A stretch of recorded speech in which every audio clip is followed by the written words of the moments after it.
You ever had to tighten your tracks on your MT100 because you popped it off on a job site and you needed to do this anyway? Well, first clean it. But this right here is a 15 millimeter.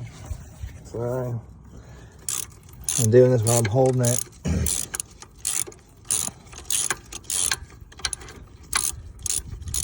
A little 15 millimeter. Holding on this little plate right here. Little plate. Not even on my thing. Little plate right here. Goes up in there. And then that big mamma jamma is 1.5 inches. And you crank it towards yourself to extend this guy. And then tighten your tracks up. How tight should you tighten your tracks? I like to go from the heart. I like to, the cat's out here wanting to be involved. But I like to go from the heart.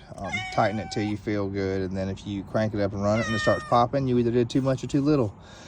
I am not a Bobcat mechanic. I'm a guy that has a Bobcat that does this in his backyard that he has turned into a shop. And this is Max.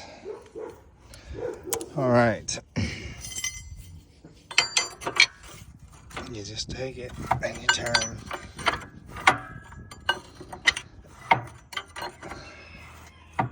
Oh, I'm going the wrong direction. Sorry, I apologize. All right, we're going down to tighten it.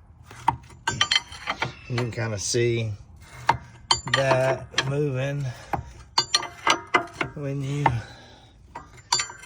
start to tighten it. You kind of want, you want some droop, but you don't want a lot of droop. And, I've been running my machine. I mean, it's time for oil change. It's time for everything. But this is something that you can do that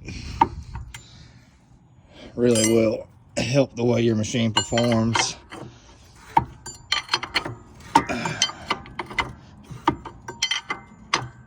And then the most important part about this entire thing, and nobody's gonna tell you this nowhere ever, you gotta make sure that thing right there is lined up proper. Make sure that it is parallel with that little bolt hole right there. You want to make sure those are parallel.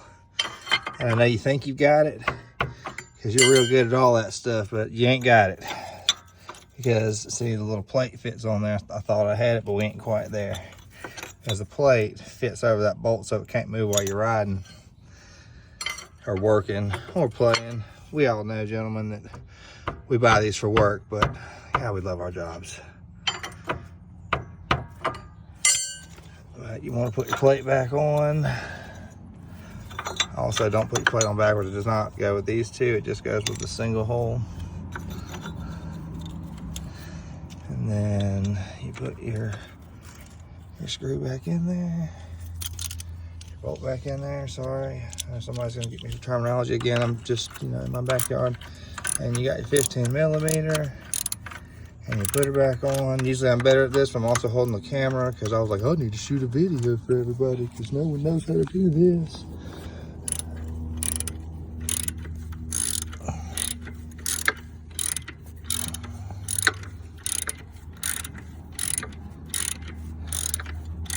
We'll do a video of putting the track on in the field because that's always when they come off. I keep a little kit in my truck. But as far as getting them lifted up, I just had my forks on because I was working earlier. I picked the front up with that. I picked the back up with the jack. Come on, Max, move down. You let your jack down. Again, holding the phone. You let your jack down. Hop on your machine.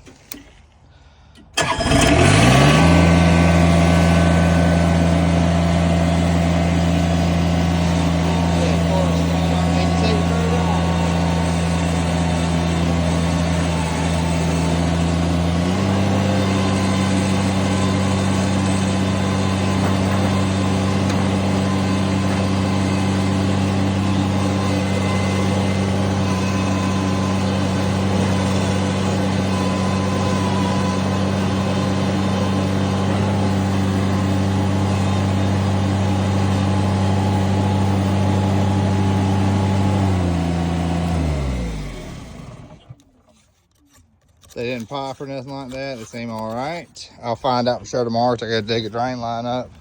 But that's it. You do it on both sides the same thing. You gotta plate the bolt on the other side. 15 millimeter, 1.5 inches for the big bolt. Crank it out to make it go out, crank it in to make it go in, because when you slip one, you're gonna have to pull it in. But I mean, really super easy stuff.